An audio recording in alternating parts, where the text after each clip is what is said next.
Útvarp Reykjavík, nú verða sagðar veðurfréttir frá Viðskiptaráði Íslands. Hagvöxtur 3–8 stig en kólnar heldur í kvöld.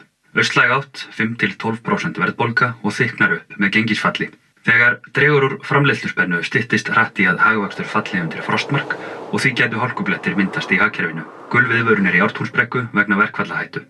Á viðsjárverðum tímum mikilvægt að vita hvert skal stefna og fylgja ekki biluðum áttavitum. Við Íslendingar þekkjum brigðult veður, líklega betur en við kærum okkur enda varði 1% landsmanna síðustu jólum á lítilli eyju talsvert sunnar í Atlantshafi. Við höfum varan á ef stormi spáð, en samt vitum við af fenginni reynslu að spár taka breytingum.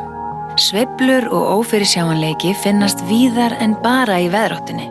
Gengi gjaldmiðla og hlutabréfa sveiflast, viðskiptabönn og tollastríð skella á fyrirvaralaust, óvissa alþjóðasamninga truflar mikilvæg viðskipti sem og fyrirvaralausar ákvarðanir óútreiknanlegra stjórnmálamanna. Því virðast örlög okkar stundum ráðast af þáttum sem við höfum litla sem enga stjórn á. Samhliða þessum áskorunum bætast við loftslagsbreytingar, öldrun þjóðarinnar og gífurlegar framfarir í tækni og upplýsingasöfnun með auknum hraða og fleiri tengingum en mannsheilinn nær að vinna úr og skilja. Áreitið dynur þar að auki á okkur í gegnum sítenginguna, samfélagsmiðla og aðra miðla og gerir það ekki auðveldara að greina kjarnann frá hisminu. Hvernig á sá sem stendur í auga stormsins að feta áfram veginn þegar skyggni nánast ekkert? Þótt færustu hagfræðingar geti aldrei raunverulega séð fyrir framtíðina frekar en spámenn eða stjörnufræðingar, þá hafa fjölmargir sérfræðingar reynt að henda reiður á hvaða eiginleikar verði mikilvægastir í framtíðinni og hvaða færni beri þannig helst að þróa og þjálfa. Í þeim spám kemur ítrekkað fram hæfni sem lýtur að leiðtogafærni, samvinnuhæfni og tilfinningagreind sem og getur til að leysa flókin vandamál, skapa ný verðmæti með frjórri og gagnrýnni hugsun. Sem sagt, engin pressa. Á sama tíma og við veltum þessum framtíðarkröfum fyrir okkur, horfum við upp á vaxandi tíðni langvarandi kvíða og þunglindis, sem orðinn helsti orsakavaldur örorku í heiminum sem og áhugaleysis í vinnu. Ísland fer ekki varhluta af þessari þróun. Umræðan viðvarandi vinnutengda andlega og líkamlega þreytu hefur aldrei verið eins áberandi. Helgun fólks í starfi á Íslandi mældist nýlega einungis 24%. Mikilvægi skapandi og frjós mannauðs fer ekki vel saman við slíka þróun. Stanslaust áreiti í bland við offramboð af fréttum yfirvofandi og óyfirstíganlegar áskoranir með tilherrandi óvissu ekki beint til þess að blása fólki ber í brjóst. Óvissa kannski stærsta efnahagsmálið eða vanmáttur manneskjunnar til að takast á við hana? Við vitum ekki með vissu hverjar áskoranir næstu ára eða áratuga eru. Meira að segja óvissan óviss. There are known knowns. There are things we know.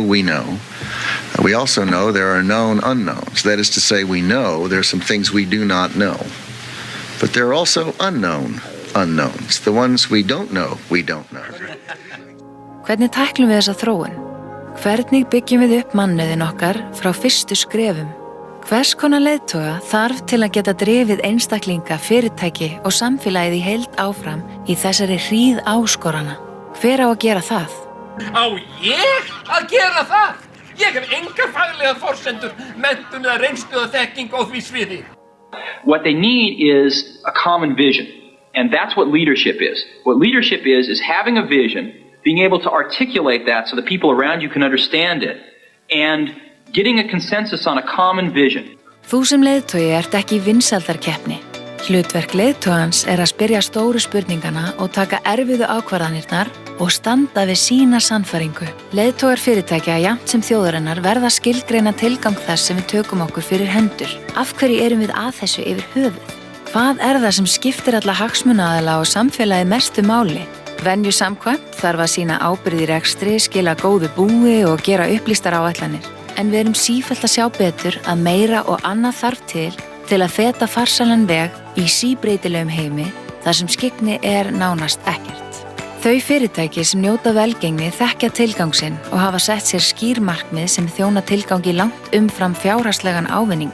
Leiðtogar sem skilja tilgang sinn og fyrirtæki síns og ná að skýra það fyrir öllum þeim sem eiga snertiflöt við fyrirtækið munu uppskera. Slíkur leiðtogi hefur skýran tilgang og veit hvert hann stefnir og á þannig auðveldara með að huga að rekstri fyrirtækisins með langtíma hugsun að leiðarljósi. En hvað þýðir að hugsa til lengri tíma? Erum við ekki örugglega öll að því? Í rekstrinum, hjá hinu opinbera, við látum ekkert ársfjórðungs uppgjörið, dagsveiflu krónunar, næsta landsfund eða cirka 4 ára kjörtímabil ráða stefnu, er það nokkuð? Erum við kannski sífellt að slökkva elda og hlaupa eins og hamstrar á hjóli? Við sjáum að langtíma hugsun er samofin meðvitund afleiðingar gjörða okkar í rekstrarlegum og persónulegum skilningi. Sterkur leiðtogi lítur ekki svo á að hann beri bara ábyrgð gagnvart sínu starfsfólki, hluthöfum, virðiskeðjunu og viðskiptavinum, heldur samfélaginu í heild.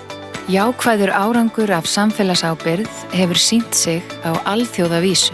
Á tímum þar sem við erum sífellt að átta okkur betur á því að ákvarðanir og gjörðir okkar hafa áhrif langt út fyrir okkar heimili, stofnanir og fyrirtæki, þarf að hugsa í víðara samhengi. Þróun loftslagsmála ber vitni það. Til lengdar er þetta allt sama jörðin sem við deilum. Við þurfum að lifa og haga öllum okkar gjörðum í sátt og samlyndi við náttúruna til að skemma ekki hringrásarkerfið og stefna lífi á jörðinni í hættu.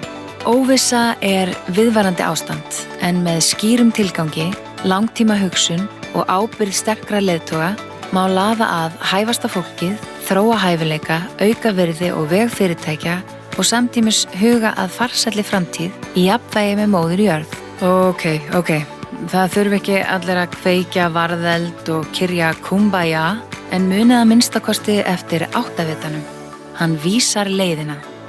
Hver er þinn tilgangur? Útvarp Reykjavík, nú verða sagðar veðurfréttir frá Viðskiptaráði Íslands. Storminn er tekið að lægja. Hann rofar til stundarkorn en útlit er fyrir þoku aftur á morgun. Viðvarandi hagræningur næstu öld.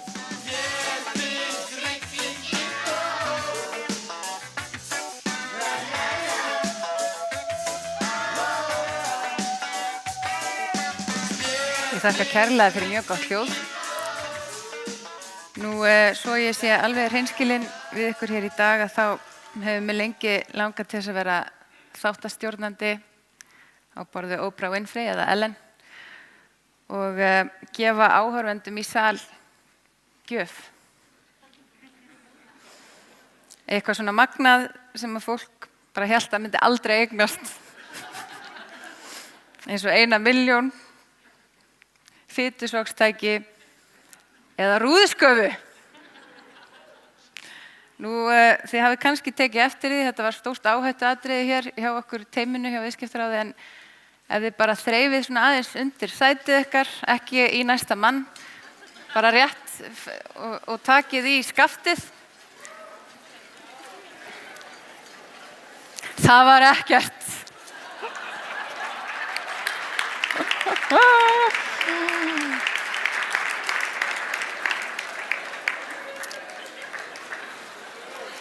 Já, einmitt.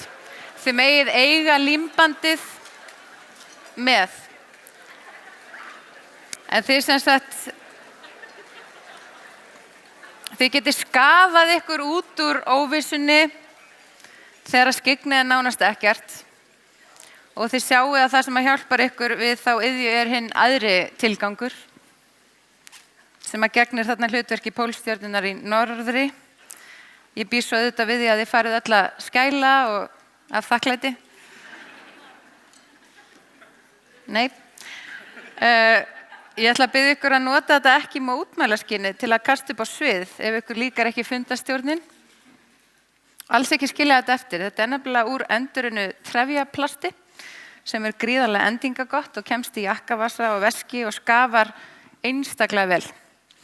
Svo ég skafi nú ekki utan af því.